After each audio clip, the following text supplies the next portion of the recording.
20. Revolution or Regeneration? Chalcedon Position Paper number 105, January 1989. Although the word salvation is usually restricted to theological discussions, it is all the same a concern of all men. That is, how to solve problems and make society a healthy and harmonious order. A variety of solutions or plans of salvation have been offered. Philosopher kings, economic doctrines, sexual arrangements, and more. One of the most popular salvation doctrines of the 20th century has been education, mass education as the means of social salvation. The hope is still with us, but is fading steadily. Basically, the difference between all these plans of salvation and Christianity is this. These non-Christian hopes represent a belief that the problem is not in man, but in something outside of him, in his environment, family, heredity, schooling, or some like external factor. Thus, to change man, you must first change the world around him. The most logical and thoroughgoing expression of this faith is revolution. It is held that the transformation of man must begin with the radical transformation of his social order. Then man will himself be changed. Liberation theology is the application of this faith within the Church. Change the world, it is held, and then man can become a Christian.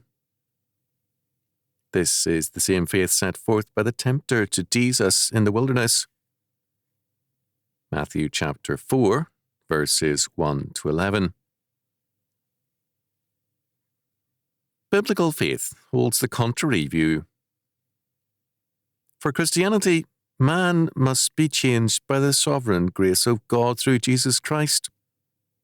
Then the changed man can change the world.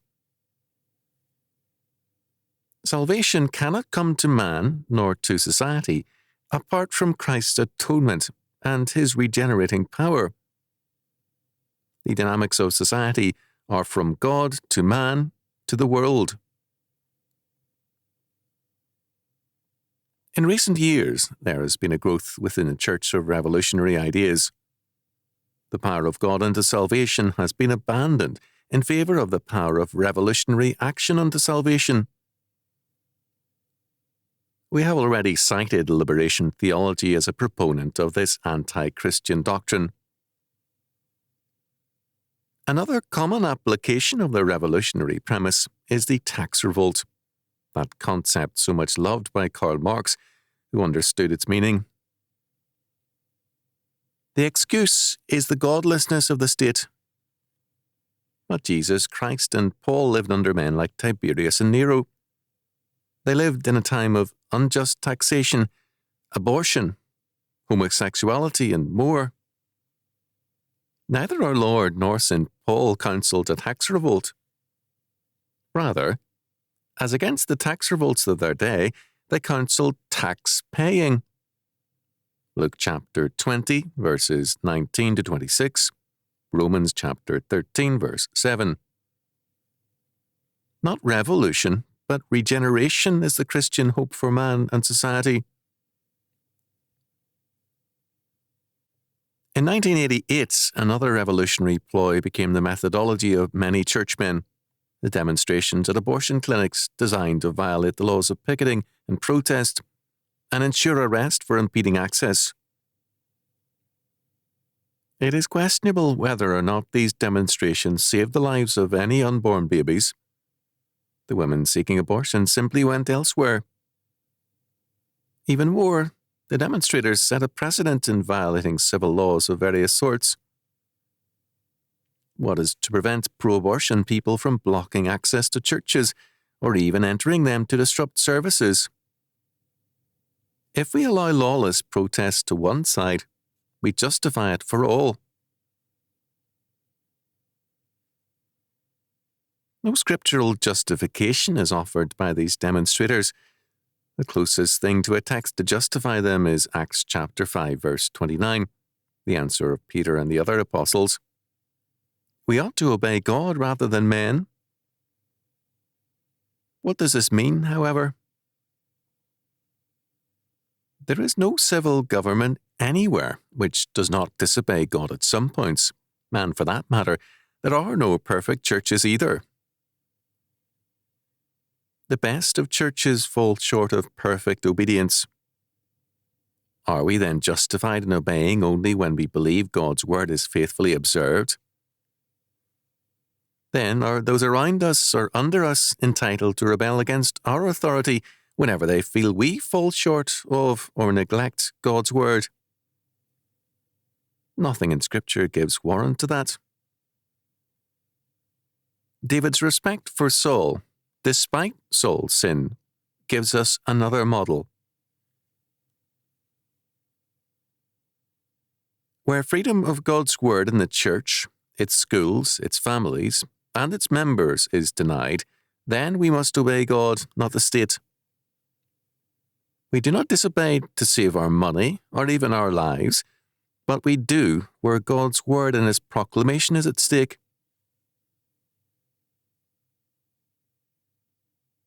The moral anarchy which revolutionists advocate is being brought into the church by some men.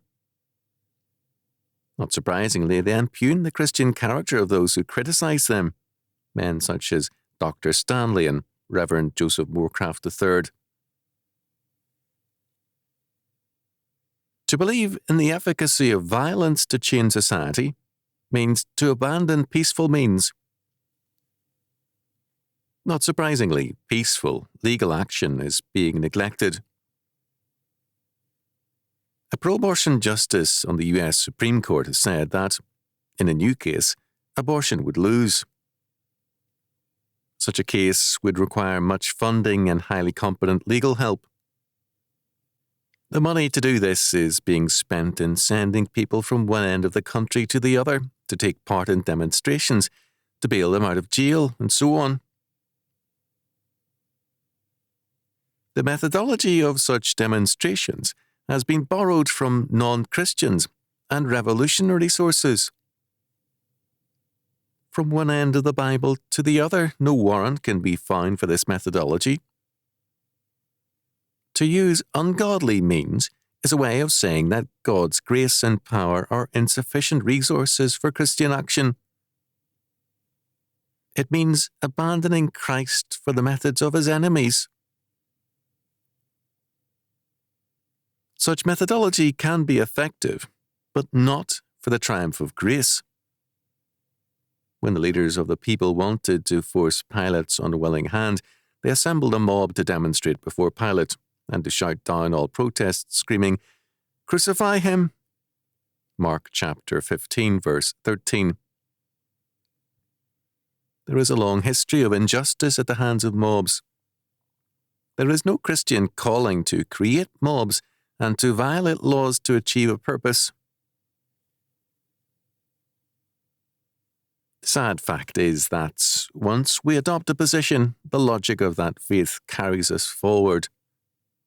Thus, I am finding that those who approve of demonstrations and of the violation of the properties of abortion clinics find it easy to justify violence against the property, bombing, and against the persons who are abortionists, which means murdering them.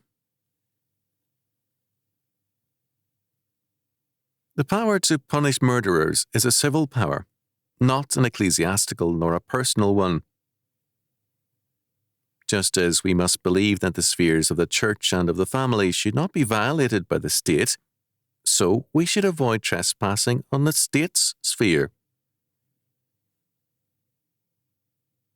The early church faced many evils in the civil sphere: abortion, slavery, and more. Paul spoke against a revolutionary move against slavery, but counseled the use of lawful means. 1 Corinthians chapter 7, verses 20 to 23.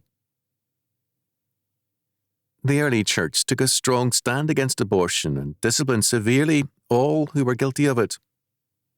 It organized its deacons to rescue abandoned babies who had not been successfully aborted earlier, and it took strong stands without ever suggesting violence. Humanism gives priority to man and to the will of man over God and his law word. If we place saving babies above obedience to God, we wind up doing neither the born nor the unborn any good, and we separate ourselves from God.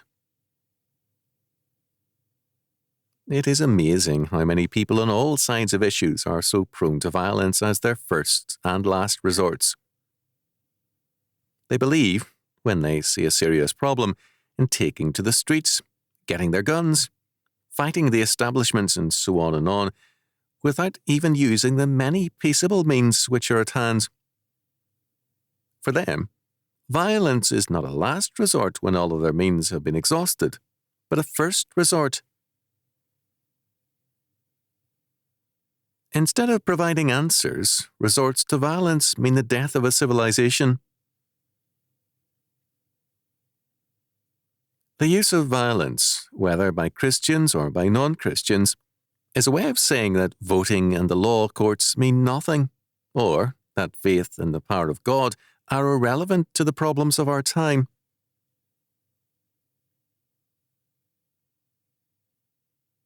The resort to revolution or to revolutionary tactics is thus a confession of no faith. It means the death of a civilization because its people are dead in their sins and trespasses. They may use the name of the Lord, but they have bypassed him for direct action. In doing so, they have forgotten that since day one of creation, all the power and the direct action are only truly in God's hands. By assuming that everything depends on their action, they have denied God and his regenerating power.